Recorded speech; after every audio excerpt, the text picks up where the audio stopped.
Hello everyone and welcome back to another live stream from Oman Talks NRL SuperCoach, here to do a roundup of round 13. In the books, the first mini buy round is done and dusted. Interesting week. Obviously 3 teams on the buy, but still didn't stop a few SuperCoach talking points. Of course, big injury news as well, which may impact one of the the most traded in player this week in Koloamatangi, with unfortunately what looks like potentially a serious knee injury for Mitch Barnett.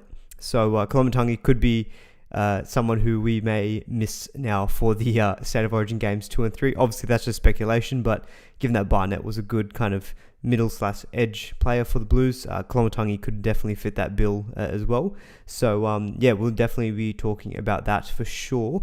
Otherwise we'll be wrapping up the games, going through the talking points. I myself have ended up on 12-14, which feels about okay. Nothing spectacular, nothing amazing. I'm not looking at a huge green arrow. If anything, it's probably just going to be holding rank, I think. Maybe not a massive moving week this week, which is good. Obviously, it's mini buy round. Lots of teams missing out on players. I've seen a few scores in the 1300s. I can see, shout out here to Mark Lawless, who's gotten a 14-22 this week, which is a really, really good score. I feel like the big scores this week are probably guys who had the likes of Olukwatu, Jaden Campbell, who both went 90 plus, Lehigh Hopewadi 107. If you had kind of all 3 of those guys, and if you captain maybe like Terrell May was the most popular captain, he scored like 78, which is pretty solid. Drinkwater pretty similar, Pappy pretty similar. So the top 3 captains all didn't score that different from each other. Maybe if you went Tedesco, who I think ended up on 90 something, or if you went really out there, or if you own like a Luke Metcalf as well, who scored 127. Those are probably the players who I think have pushed people up to bigger scores this week. Otherwise, for me, I had a couple of them, but not all of them. So that's kind of why I'm on the 12-14. Seems about par. Yeah. 1245 trash says, where's the spin? I don't think 1245 is trash. I think it's about fine. But as you can see, like I scored 1214 and I lost in all of my main leagues. But I do think that, looking at some other scores around, there's a lot of scores also in the 1100s as well. So I think 1200, 1250 seems about okay. 1300 from Tupro saying that is that par. I think that's probably a little bit above what I expect par to be. I think par is probably in your 1200 range. Ricky playing forward roulette again from Ange. Yeah, he's just completely messing up the minutes rotations for his forwards, but look, hey, they got the job done. And I know people don't care about my tips, but I tipped the Roosters and I had tipped every other game so far this round, so that was a little bit frustrating. One, as a Roosters fan, losing that match, but it was mainly also not going perfect in my tipping. Would have been up for a potential weekly work jackpot, but that's not the case. Unfortunately, that's not going to be on the cards for me this round. 1340, thought I was on 1380, then Hosking dropped out. Yeah, I had Jerome Hughes was the lowest scorer for me this week. I think he scored 32. That wasn't quite on the cards for me to have a halfback gun, supposedly, up against the Gold Coast Titans be what drops out of my score, and he played the full 80 minutes, but here we are. He's not been a great buy ever since I bought him ages and ages ago. 1275 from KJM, ranked 53rd, hopefully crack the top 50. 1275 feels like a good score, and I think, you're probably either going up a little bit or maybe holding around your rank. But yeah, congrats on that really good rank as well. Par 1300 for the top 1%. Potentially. I mean, I haven't cracked the numbers yet to tell you if that's the case or not. But yeah, good to see so many of you in the chat as well. I don't know if you can tell my voice. I'm not feeling 100%. I've got like a bit of a head cold. Nose feels a little bit nasally and stuff, so I'll try to push through, but might keep this stream to be a little bit shorter. Of course, we've got the normal Tuesday stream most likely happening, and we'll preview round 14, but obviously a few less games as well to talk about today. Kaz saying, will Sandon Smith keep his try assist? I'm just trying to remember for which try assist. If it was, I think he's been fairly awarded both of his try assists, because I think one of them came from, both came from kicks, if I'm not mistaken. And generally in Supercoach or Fox Sports, they award try assists off kicks. The very, very last try that the Roosters scored, that won't get attributed to him because that kick happened well before the actual try was scored. But let's get into some of the games now. Warriors are going crash. They're the flukiest team ever, says Tool Pro. I guess you could say that. But look, hey, you got to sometimes ride your luck to get these wins during the season. Starting with the Dragons versus Knights, 20 points to 6. Honestly, it wasn't that exciting from a Supercoach point of view. Not many of the relevant players scored massive. Dylan Lucas only scored the 52. Keep an eye out for NRL Physio's Magic Sponge podcast, because I think he put out something in his broadcast channel about Dylan Lucas and his shoulder. Again, it seems like he's still not 100%. I mean, the last thing we need to deal with is more injuries, but hopefully Dylan Lucas is fine. I do want to give a shout out as well to Dane Gagai. If people did look at him as a pod maybe a couple of weeks ago, scored 80 points, apart from the one goal kick, all in base power. This is kind of a more of a Gagai of old performance, where in the last few years he's always generally been scoring 65 to 70, and that's really been without a lot of major attacking stats. Like you can see here, 30 points in just runs, 20 points in tackles, that's already 50, plus the 14 points in tackle bust. We're looking at 64 points in base power for Gagai in this one. Obviously, the Knights, again, their attacking woes continue though. That's probably the main thing that's going to be putting off people from someone like a Dane Gagai. But just wanted to shout him out for this particular week with a really good score. Fletcher Sharp, I actually, in the end, put the vice-captain on him. So he, obviously, Ponga didn't play. In this one, didn't back up. So Fletcher Sharp moved to fullback. And obviously, I put that video out saying VC, Pappy, Captain Terrell May. In the end, didn't really change anything. I did stick with Terrell May as captain. But I just decided, let me go VC on Fletcher Sharp, because the last time we played at fullback, he had a big score, and I thought Dragons might be a decent matchup as well. But not quite the case, obviously, only scoring the 45 points playing at fullback, and yeah, pretty disappointing overall, really, for the Knights. I mean, Leah Thompson, I think, got a try assist for his Piers Paul, so bumped up his score to 61. And then I guess on the Dragon side, Damien Cook, I'll give a shout out to Brano from Insight Fantasy Sports, who's kind of brought my attention to this. So Damien Cook's minutes have been really good the last 2 weeks. I think he played 76 minutes this week and 79 minutes back in round 11. And that's coincided with his two good scores. Scored 86 points with a try assist, but lots of base in this one, 52 points in tackles. Not much in runs, but he's fallen a lot in price. He's obviously a Supercoach gun of the past. 450k, he'll be maybe closer to 500 or 470, 480. Maybe if people are looking at a hooker. Little is still coming off the bench playing about 30 minutes. With Cook, if his role is to play those bigger minutes, then he definitely could be an option. And the Dragons are a good team in that they cover 15 and 18. They do miss out on round 16 though. You just need to be mindful of that. 1290 for the week, says Ben McGregor. That's a good score. Yeah. So Kaz is saying about Sanders Smith, the no Tupou on the Tupou try. Potential. That one's a hard one to judge because it was quite a long range try. I think Teddy's gotten a try contribution for that because he created the line break and created the run that then facilitated that the try to be scored. Sanders Smith may lose that, but because he threw the pass to Billy Smith, and then just threw it to Tupou, and yeah, it was funny that Tupou just was waiting before he ended up putting the ball down. But yeah, do keep an eye out on your Dragons players. Jack DeBellin also played big minutes in this one, 71 points. Toby Couchman, 70 points. So I know he was obviously out for a few weeks, but he's back now. And I'm just going to quickly check what minutes he played in this one, because he was someone that we were eyeing up, prior to his injury as maybe just a really solid second row forward / front row forward. He played in this game 80 minutes. So he played the full 80 minutes, which is definitely encouraging to see. And yeah, Damien Cook played 76. Jack DeBellin played only 34 minutes. So I think a lot of those points is coming from the line break assist, try assist. But still, that's very, very good output, even without those in 34 minutes for Jack DeBellin. But yeah, do keep an eye out on those two in terms of Couchman and Damien Cook. If you are shopping for someone in your second row or front row, or maybe even at hooker. Gutherson scored a try for this, but only 63 points. I think people were looking at him this week, and I didn't really kind of address Gutherson this week. 628k. He had a low break even of 14. Good buy coverage with 15 and 18. But again, I think you saw today with Tedesco, he scored in the 90s. Drinkwater was good with 71. Pappy was in a pretty dour affair in terms of range, scored 60 plus. Those three for me still feel like the fullbacks I think you're going to want to have. I guess Gutherson's at his price is good value, but fullback, yeah, ideally those other three would be the ones that I'd be looking at. And yeah, Val Holmes only 58. He did back up in this game. He generally is someone who does tend to back up for his club team.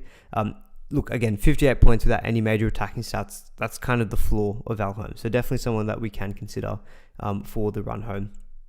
Apart from that, honestly, not really that much interest or that much other relevance. Hamish Stewart with 51. Carl McCarthy with 39, if people were looking at him as a bit of a downgrade. Again, showing he's got a decent floor, but I think the reports that Bradman Best was coming back in about round 16. Yeah, I think I definitely did cool on McCarthy, I think, coming into this week from Tuesday compared to Friday when I put out my updated video. I think with our nice players in general, look, they obviously still have very good buy coverage until round 18. Their matchups themselves are okay, nothing amazing. You've got Manly, Roosters, at least those 2 games are at home. Then it's the Dolphins, Raiders before the bye in round 18, and then Melbourne post that in round 19. I just think the fact that they've got such good buy coverage, we've seen what the likes of Dylan Lucas and Fletcher Sharp can do. I'm happy to just keep them for the time being. I definitely through the entire Origin period. Even a Marzu, for example, if he comes back, you can also look to him as well if you need more cover in rounds 15, 16, and 19. But I'll probably just move on to the next one, unless there's... and King Tonga, I guess, was good as well with 43. I didn't play him in the end. I don't really look at playing King Tonga most weeks. But yeah, Titans and Storm, 16 points to 28. So in this one, the main scorers here were Jaden Campbell with 93. Yeah, I'm definitely eyeing up Jaden Campbell, I think, in round 15 if I can swing it that way. He was named at fullback this week after a lot of cuts. Jalen DeGroot was out. I think he's out for about 1 to 3 weeks with a hamstring, so it could be minor. And then Brimson, I think, was out with a concussion. So Brimson could be back next week. Whether he plays at fullback or plays at halfback, I think Campbell's still probably the best Titan player alongside of Tina Fasumala-Aui that you can own for Supercoach. Scored a try with a couple of try assists, and I actually heard a couple of people even bench him this week just because it was a rainy affair and Melbourne. Yeah, Campbell for me is someone I think that you just keep playing in your team, no matter who the opponent is every week. He's an absolute gun for Supercoach. His break-even was 78, so he's not going to change much in price. He's kind of not really changing in value. He's going to be around the 700k. Now, I originally said, you can wait to 15 to get Jaden Campbell, but I think the way that the Broncos are going, not very well, that next week matchup against the Broncos in round 14 looks fine. And then you get Manly in 15, which I think is good at home. It'll be a Manly team, potentially without Cherry Evans, although Cherry Evans could get dropped from Origin, who knows. Then in round 16, he's got Parramatta, which is a good matchup. Cowboys in 17, misses 18, but then he's got the Broncos in 19, Tigers in 20. It's generally a pretty decent long-term run for the Titans. They don't play the Bulldogs again for the rest of the year. They don't play the Raiders again for the rest of the year. They play the Warriors once. They play Penrith once. Sharks only once. They play the Warriors twice, actually. But long term, it's not actually too bad of a draw. And I think the next few weeks are actually looking pretty good. I definitely don't mind someone like Campbell getting into your team, even just next week against the Broncos, especially when... I'm just going to have a quick look at maybe his projected break even. Just going to have to quickly get this off of Jay Schubert, on Twitter. So just give me a second. So he's got Jaden Campbell projected for an 82 break even, going up 4K. So his price is probably not going to hover that much, but he is a guy who's got upside. And we saw the Broncos, they're not playing that well at the moment. So I really don't mind getting someone like a Jaden Campbell in, just even next week. Philip Samuel with a double, scored 83. Same with Farlongo for 75. Eli Katoa was good. No attacking stats for this one, but still scored 68 points. Pappy had that early try assist, but I guess just the nature of the game, all of the Storm tries just came from kind of their bench players. Like Wishart scored a try, Grant Anderson scored a double. I know he's not a bench player, but when I mean bench player, I probably mean not their main spine players. Grant Anderson scored well, Wishart with the try. Pappy still did okay with the goal kicking. Getting that extra 16 points, but not that probably huge high upside game that I think we were expecting maybe from Pappenhausen coming into this week. But yeah, I think for Storm players in general, nothing's really changed with them. I think they're still good picks. We talked a little bit about halfback roulette on the Friday video, maybe going Hines to Hughes. Look, Hughes, yes, he was a bit quiet this game, but really aside from that game against the Tigers where he scored 104, he's just really not been that good for Supercoach this year. I'm looking at it back at his scores here. He scored the 93 against Manly, but pretty much everyone bought him from round 7 onwards. And since then, he's had a 76 and 105, but a lot of other kind of lower range scores in there. He's not screaming must buy at this point in time. And I think for sure, if you're still on Cleary Hines, maybe Cleary to Hughes in round 15. But even then, Hughes doesn't play round 15. He only plays round 18. So yeah, I've owned him for a few weeks now. It's not been the most fun of rides. And yeah, Hughes dropped out of my team even this week with the flex. Munster, look, he backed up, but again, a bit of a quieter game, only the 41 points.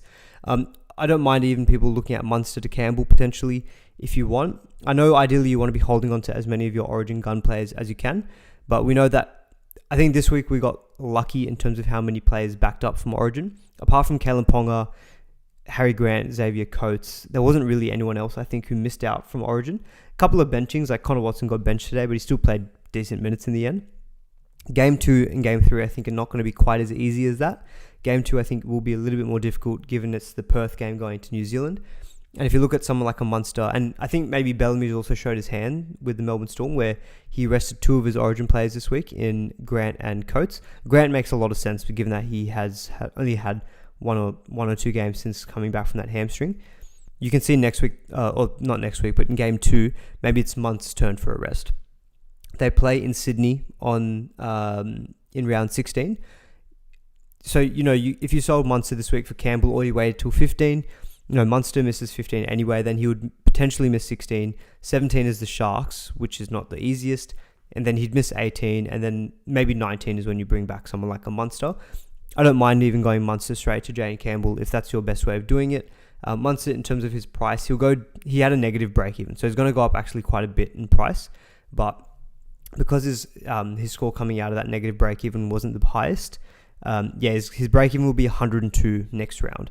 So I know you don't necessarily need to sell him for money purposes to try to avoid a cash drop on him, but Munster to Campbell, if you want to capitalize on Campbell, and I think Campbell will be much better during this Origin period than Munster will total point scoring wise, I don't hate that as a potential move.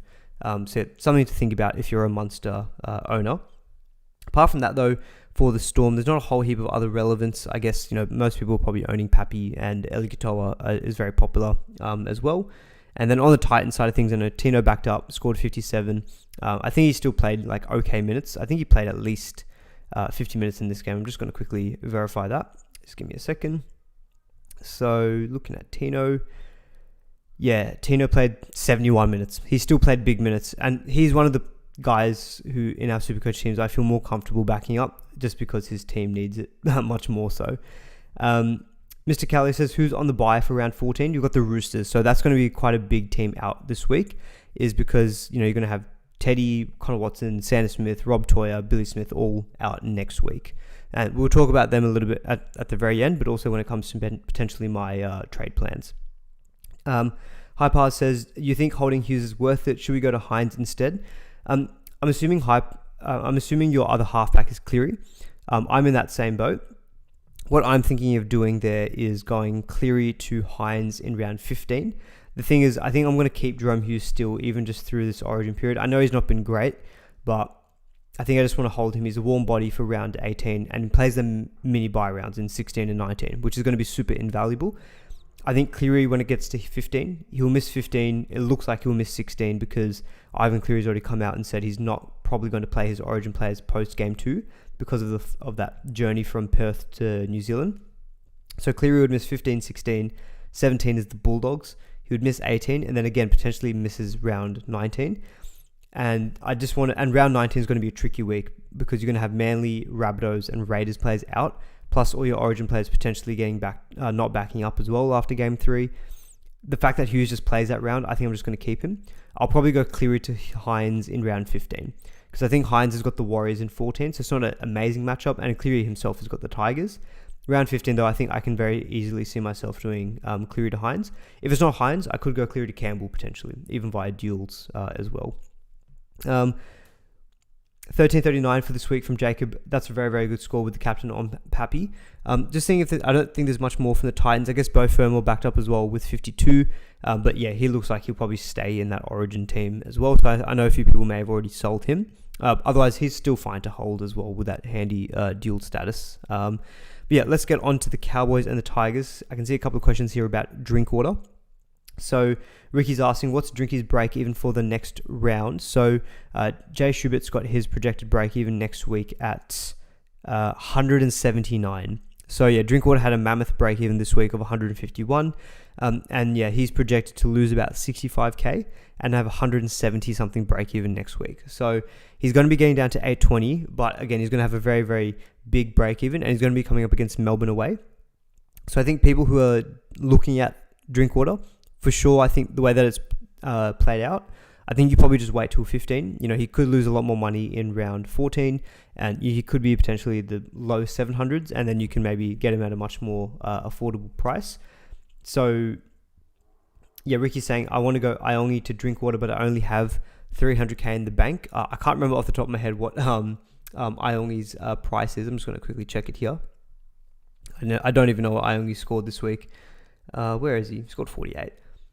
Yeah, he's about 507. Yeah, I mean, Ricky, I think with 300k in the bank, you should be able to go Iongi to Drinkwater in round 15 with the way that I think the money is going to work out in your favor. But yeah, 71 points for Drinkwater. Very, very quiet second half. Most of his points pretty much all came in that first half. Excuse me.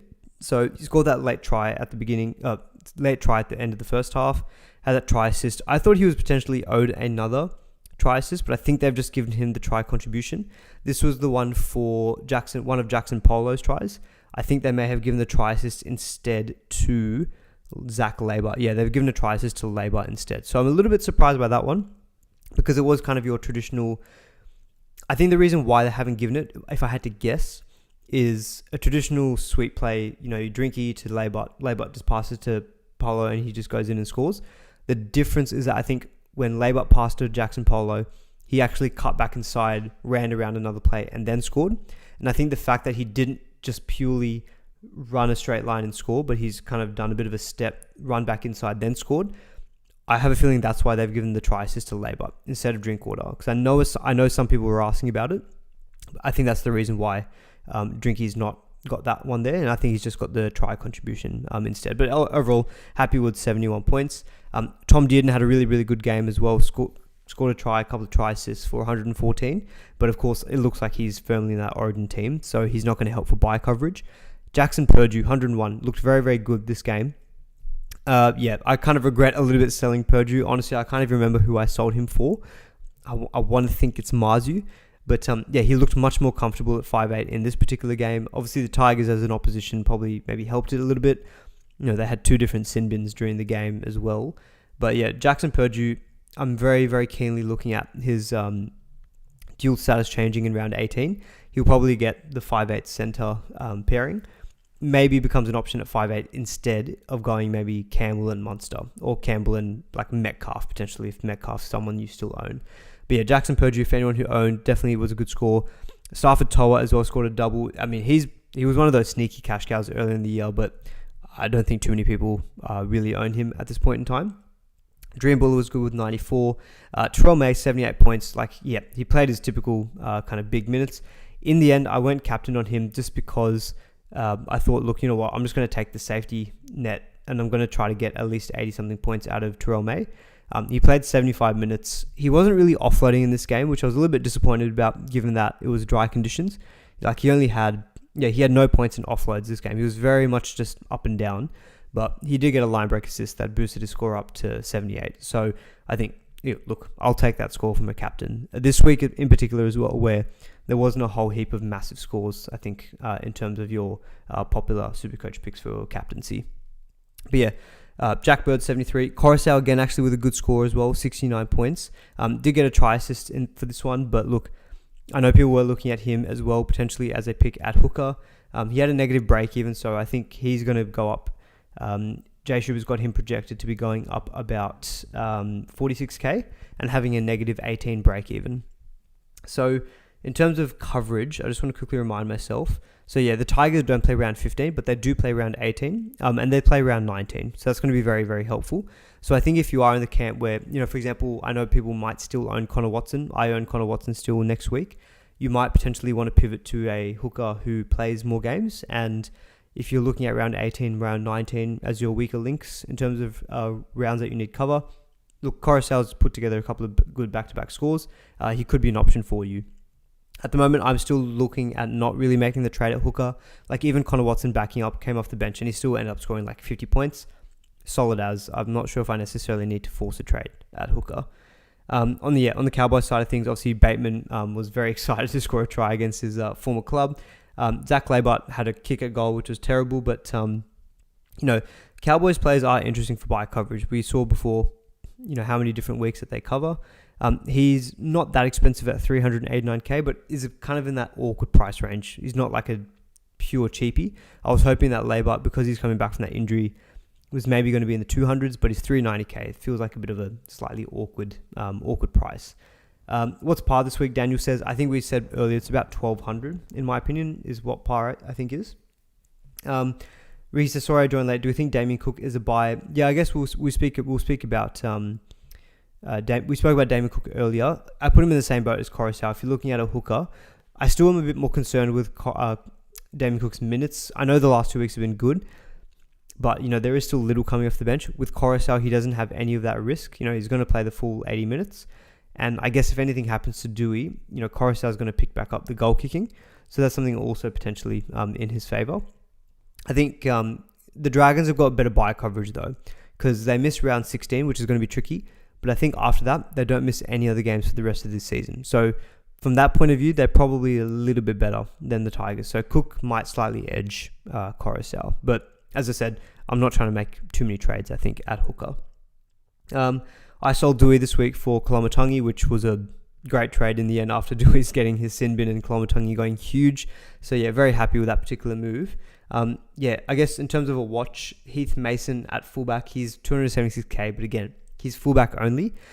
Look, maybe if he keeps playing some games and gets 5'8", but he will only get 5'8" status in round 18, and I suspect that Latu Finer will eventually just take that spot back. So I think while he's purely a fullback at the moment, he's just not really an option, I think, for SuperCoach.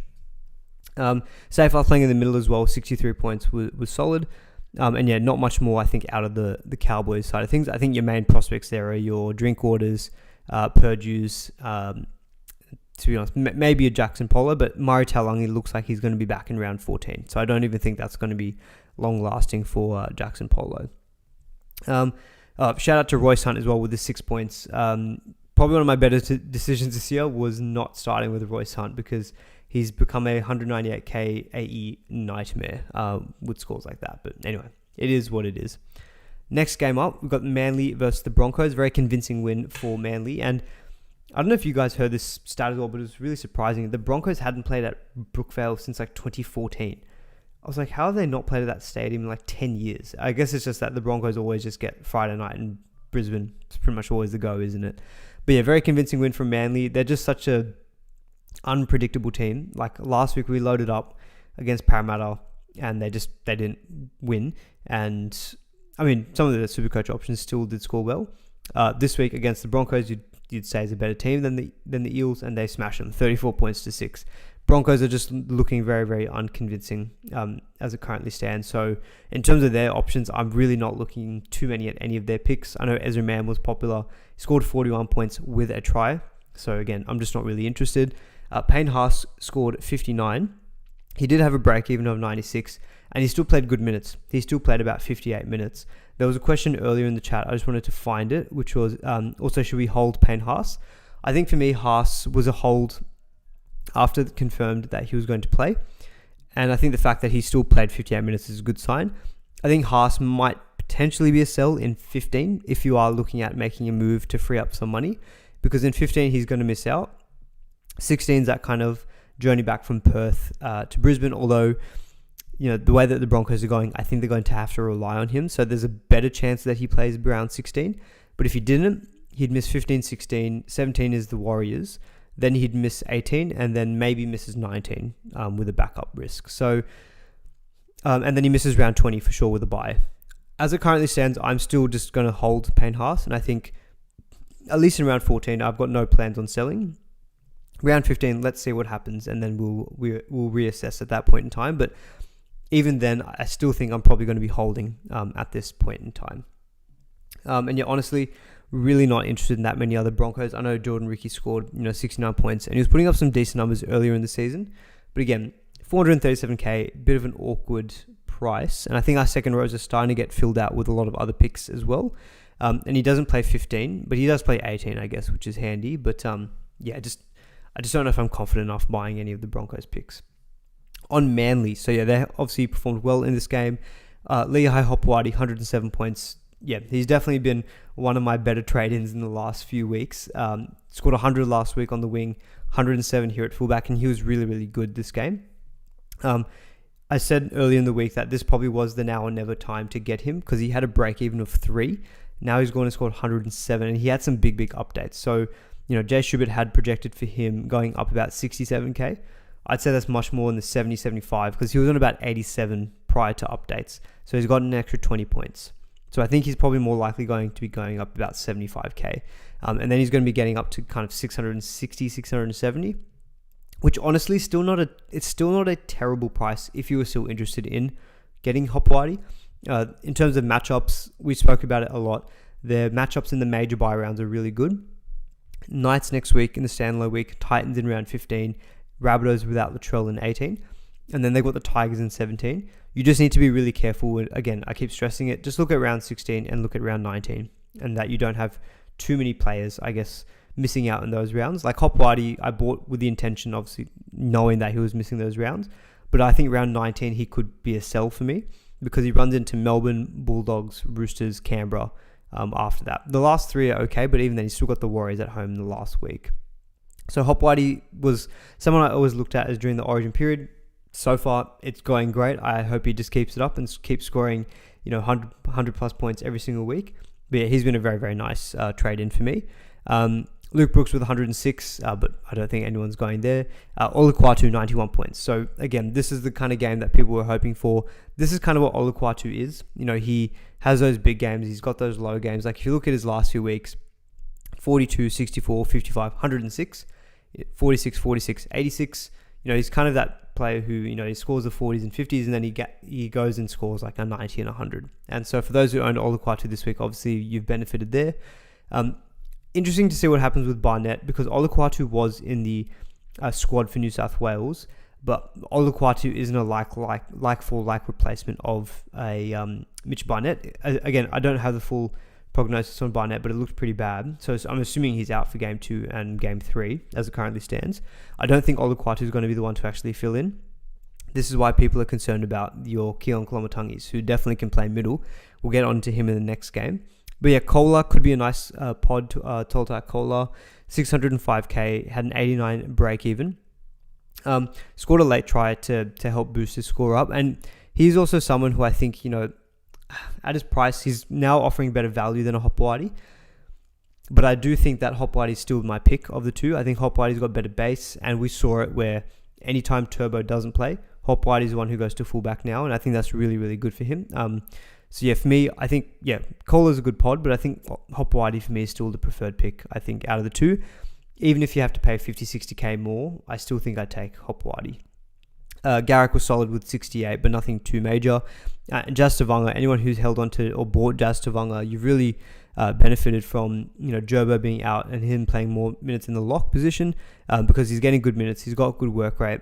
And yeah, he's making you money, but he's also scoring decent points as well. So I think for me, Tavanga's only really a pick if, Gerbo's not there and he's playing at lock. I think playing at hooker, it's still not as good for Tavanga as it is playing at lock. A couple of poor scores from Cobbo and Arthur's there for the Broncos if they're players who people still own. But let's get on to the next game. So Rabbitohs versus the Warriors. So yeah, you're looking at Kolomotangi basically topping the tree there with 110 points. Scored that try in the first half. He had 53 base power at the end of the first half. In the entire game, he's gotten 36 points in runs, 2 points in an offload. So let's make that 38. 33 points in tackles plus 14 in tackle busts. I can't do the math quickly in my head, but we're looking at least 70, 75 points in base power there, which is exactly what we wanted to buy, exactly what we wanted to see when we bought Kolomotangi. So him playing in the minutes, he played 80 minutes as well. Fantastic option Supercoach-wise. The concern is now going to be, though, that does he get called in for the Blues with Barnett going down? He would be my next up man, I think, because he can play middle, can play edge, and he's been around that New South Wales setup before. So yeah, I think we may just have to resign ourselves to the fact that Kolomotangi is probably going to maybe be a good chance of missing out round 15 and now round 18. I don't think that changes anything, though. I think as long as he's playing in the middle, he is a season keeper. We've bought him now. I think you just kind of have to, get him in 14. But he should at least play 16, 17, and then 18, 19, we can reassess at that point if anything's changed in terms of his role. Latrell Mitchell, 105, scored a couple of try assists in this one. So good performance from him. Still feels difficult to invest in Latrell as a fullback option just during this Origin period because we know he's going to be missing games. He's going to be missing 15, may miss 16 if he doesn't back up, he will miss 18, and he already misses 19. And even him, he was a doubt to back up as well. He had like aggravated some knee issue. So he was kind of a late call-up. Not late call-up, but it was a later decision to play him.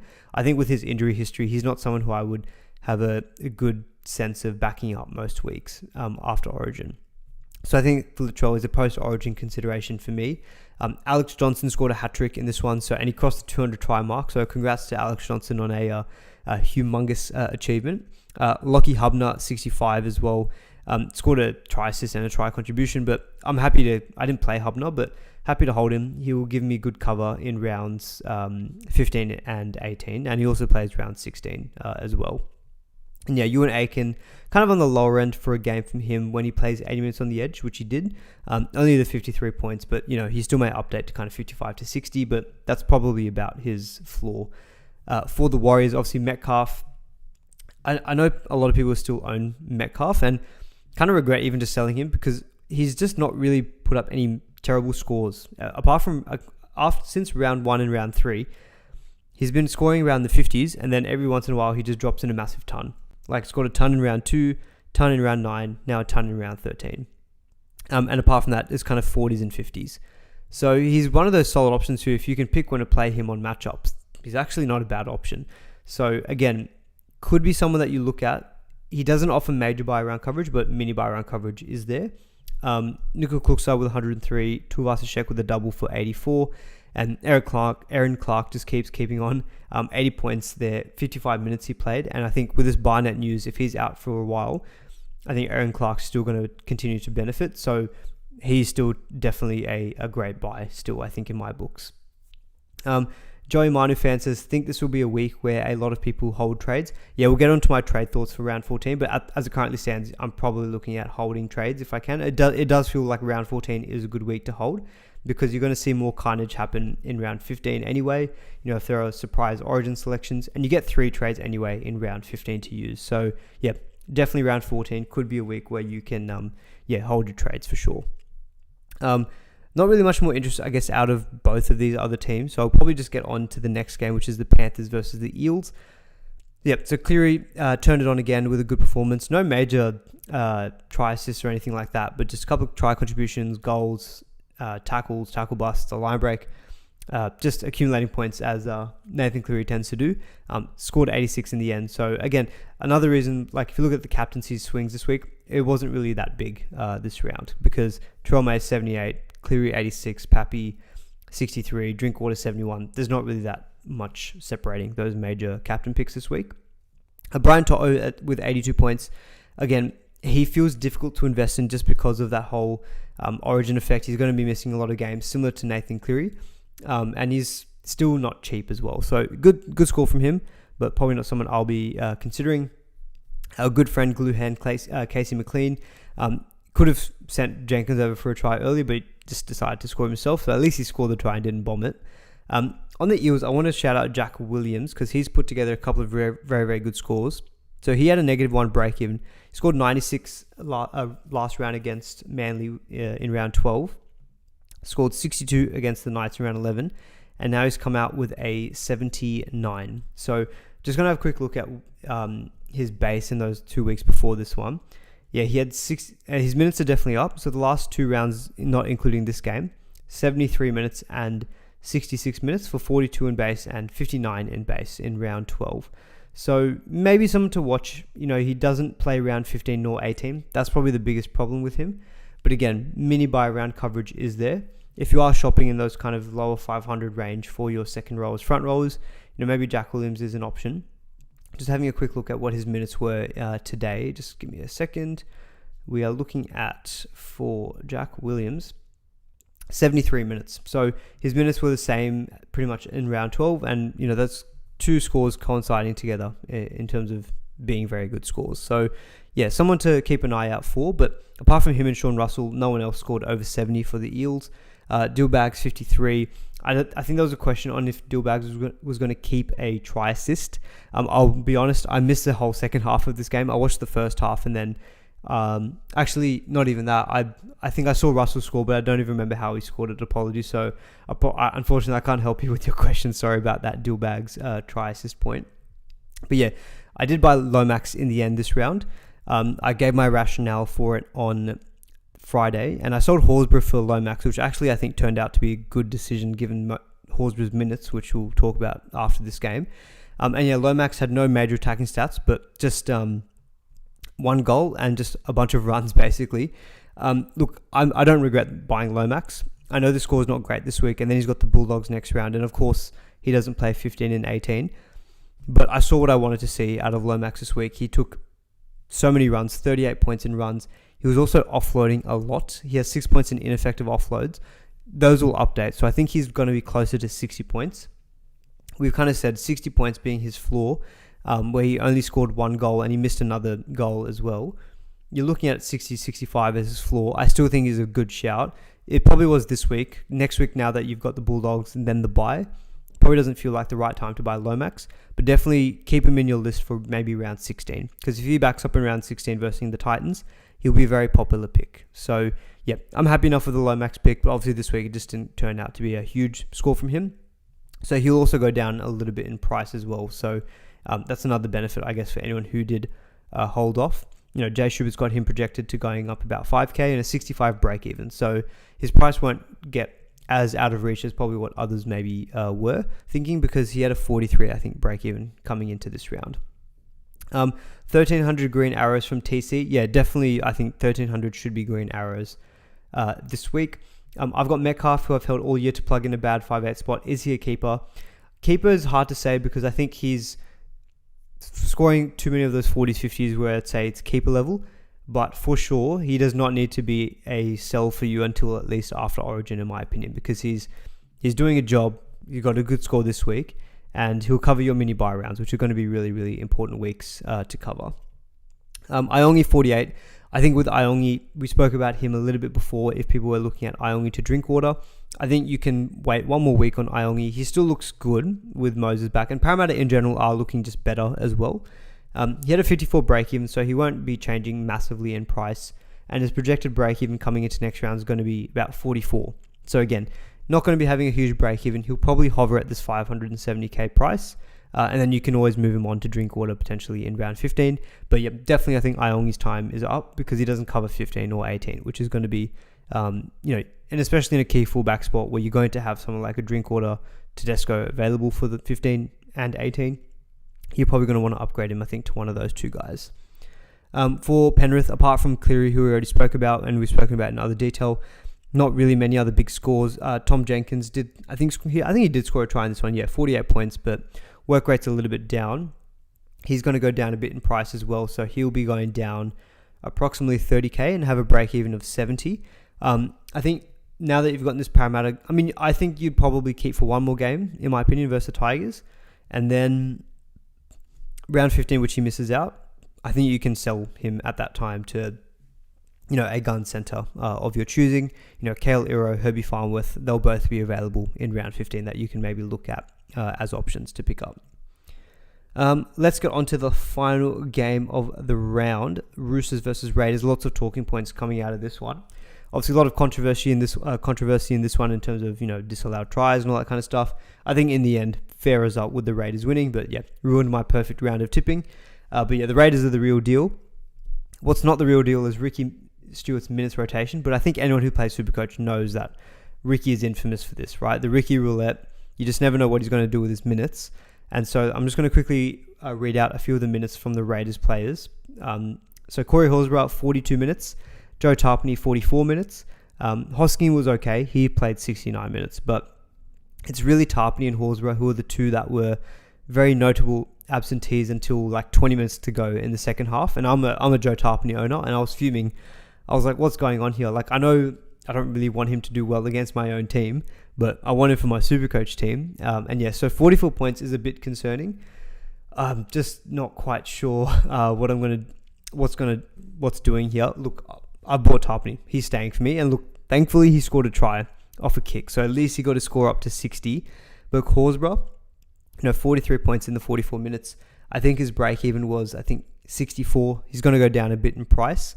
And I think the fact that we thought that now he's maybe a chance of getting picked for Queensland, he'll miss 15, he'll miss 18, and he definitely misses round 19. Those might not, like, it's not confirmed definitely not confirmed he'll play Origin, but that's what we think. I think Horsburgh's completely fine to move on. You can wait until round 15, but yeah, I think he's someone who, if the minutes are going to keep being this unpredictable, it's just a bit of a headache. And I think he's gotten to a point now where he's made us some good money. He's been solid, but I think it's a good time to convert him into a gun of your choice. What I did this week was Horsburgh to Lomax. Points-wise, obviously that only benefited me 8 points, but at least I know I've locked in a season keeper in Lomax. So, yeah, Tarpany as well. Like, I know if you didn't get him, he's going to go down in price with a 97 break-even. Jay Schubert's got him projected to have 105 break-even, going down 30k. So I like him as maybe a pickup in round 16. Or if you're shopping for a front rower, you can still get him next week, but probably is going to be going down a little bit in price. But he's still definitely an end game front rower that you can look at. Ethan Strange was 70. Tamale, he's been another one of those players who... He's probably one of those other guys who people have played this week, which is why maybe some other scores are a bit higher than mine. I haven't owned Tamale all season. Probably one of the things I haven't got right this year was not starting with him or trading to him, but I just felt like I never could make it work. He's made 326k, and honestly, I think Tamale is just I don't know if keeper is the word, but he's definitely a keep during Origin period because of playing round 18, plays round 16. Maybe in 19 you can sell, but then the Raiders have just got a very good draw long term for the rest of the year. Like, they don't play the Dogs again for the rest of the year. They don't play Melbourne. The Raiders are themselves the Raiders, who are a good team. And they don't play the Warriors again. Those are the kind of three tough teams you've got going around at the moment. Penrith, they don't play until round 25. They don't play the Sharks for the rest of the year. Like, Tamale is definitely someone that you can just keep in your squad and just play on matchups because he's shown time and time again this year he can put up these big scores, and he's got a good work rate. Busted a lot of tackles today as well. We're looking at 16 points in tackle busts. Got that try assist as well. But yeah, even aside from that try assist, he would have scored 72 points. So definitely someone that I think that you can just be holding on to for sure. And yeah, that's my little mini rant on Tamale not owning him. Hudson Young, probably post-Origin that we'll look at him. Spoke a bit about Tarpany, spoke about Horsburgh as well. Shout out to the Whisperer. I think the Morgan Smithies dream is probably over after 2 rounds. What are his minutes? I haven't actually seen his. 42 minutes. Yeah, unfortunately, Morgan Smithies not quite working out. And yeah, Hosking, 40 points. So I didn't buy Hosking that week when most people bought him. I bought Tarpany instead. Now, he's playing a bit more through the middle. And I don't think that's really the spot for him Supercoach-wise, because I think it kind of reduces his potential for attacking stats. And that's who we know that, we know that Hosking can get those attacking stats. Just seeing a question here, which was, where was it here? Oh, I can't find it anymore. There was something about selling potentially Hosking. Look, he still plays around 18. Obviously not great, only scoring the 40 points, but I think he's proven more times than not that when he gets good minutes, he's a good Supercoach scorer. And he played 69 minutes, so it's not like the minutes were bad. I think I wouldn't be rushing to sell him. I'd still give it probably another week. For example, Jay Schubert's got him going down about 14k and having a 91 break even. But again, I'm not so totally concerned about losing money on players now. We have made a lot of money this season. I think you can afford to have players go down a little bit in price and just make sure that you make the right trades, I think is the main thing. But yeah, so that's kind of my thoughts on Hosking. Wouldn't sell immediately, but if you see more of this, then yeah, of course, you can always turn him into a gun, probably post-Origin. On the Roosters, Teddy, 94 points, which was not great as a non-owner. As someone who bought Turbo last week, who only outscored him by, I think, 10 points, and then didn't play at all this week. So yeah, thanks a lot, Turbo. And yeah, Teddy was very good in this game. Supercoach-wise, scored that try at the end of the first half, but just typical Teddy performance, 26 points in tackle busts, 28 points in runs. Yeah, I'm going to have a big decision to make in round 15, I think, because I don't currently own him, and he'll miss next week, so thankfully I don't have to get any Teddy pain next week. But round 15, if Turbo is coming up against the Titans, but I think I need to get Teddy, I'd have to sell Turbo to Teddy. So that'll be a decision for me, but thankfully not one for next week. hopefully just Turbo plays next week, puts up a good score, and then this whole mini battle of Turbo versus Teddy in terms of points will work out in my favour. But Sanders Smith has been really good as well, 70 points, a couple of try assists. I played him this week as well, which really worked out. Angus Good, 66. That Rob Toya late try for 58 points it gave me so much life, and it's going to give us a lot of money as well. So Toya projected to make 63k and have a break even of 89 points. So he'll be going up to about just over 600k, and he will be netting us 400k in total. I think Toya, if you've identified someone you want to bring in next week for him, completely fine to move on. I'm probably just going to wait till round 15 because it depends on what I want to do. If I need to get Teddy, I'll need to free up money somewhere. Rob Toya down to a cheapie might be my play. Or instead, I just go Rob Toya to another gun via duels. And I think we saw in game 1, he'll probably stay there for Origin. He'll probably will back up round 16, round 19, but he will miss rounds 15 and 18. And again, it's similar to what we did with Purdue. I think we've gotten to a point where, yes, he's made us a lot of money, but it's probably time to cash in. And apart from that one score of 148 in round 9, and I guess the 90 in round 1, he's not been someone you've really ever wanted to play in your squads. I think by making us 400k, he's done a fantastic job. But yeah, definitely someone I think you can look to move on. Connor Watson was solid with 50 points. He played off the bench, which I actually missed that news. Probably, a little bit lucky because I would have played Billy Smith if I saw that news. And look, that's cost it. I gained 5 points by not doing that swap, so it's not really such a big deal.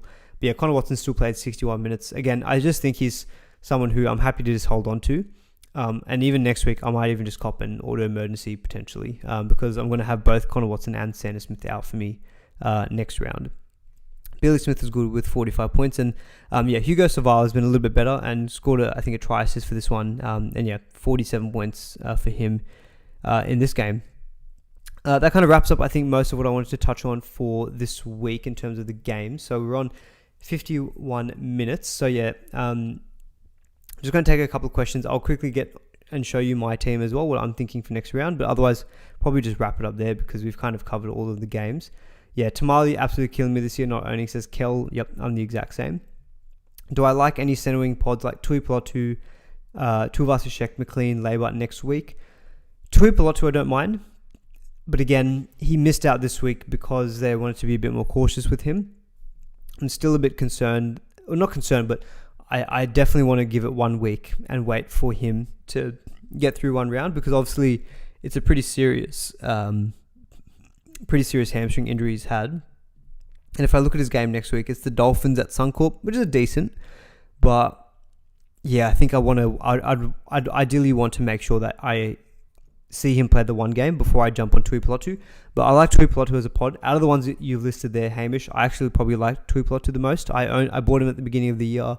And he was a very, very good own during that period of time. Like if you look at his scores of like earlier in the season, he was really killing it, right? 128, 99, 32, which was against Melbourne in the wet, 75 and then 95. He did have good games in each of those, but like I guess he scored 128 versus the Dogs.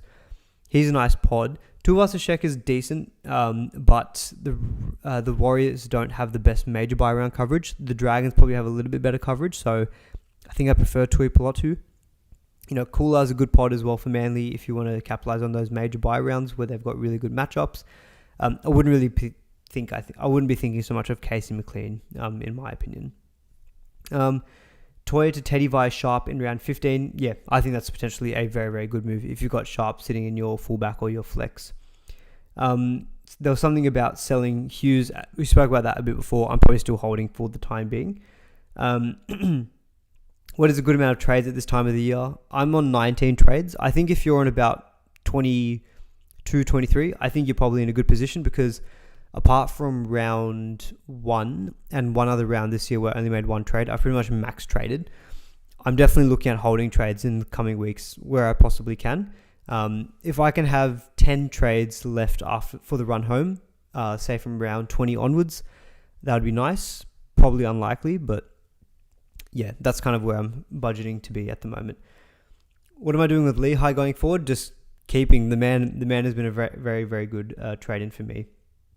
Yeah, please do give the video a like, guys. That will help me out a lot.